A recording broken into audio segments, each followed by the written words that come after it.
He said that housing should be a home first and not an investment. I'm going to take that even further and say that housing should be a human right. There we go. And in my mind, thank you. And in my mind, the way that we address this crisis of housing in our midst in Ontario really rests on 4 pillars. Number one, we need to dramatically increase supply. And I agree with many of the people here who say that we need to end exclusionary zoning and allow for multi-tenant and multiplex housing within our midst. But we need to go further.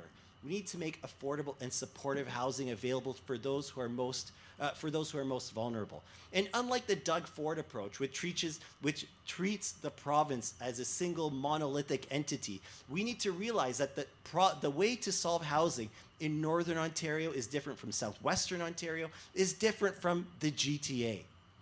Next, we need to revive the hope of renting. 90% of rental apartments were built before 1990. That's not acceptable. And I was thrilled to see the federal government adopt my recommendation that we waive HST for developers who are willing to make rental apartments. We need to go further. We need to reinstitute rent control.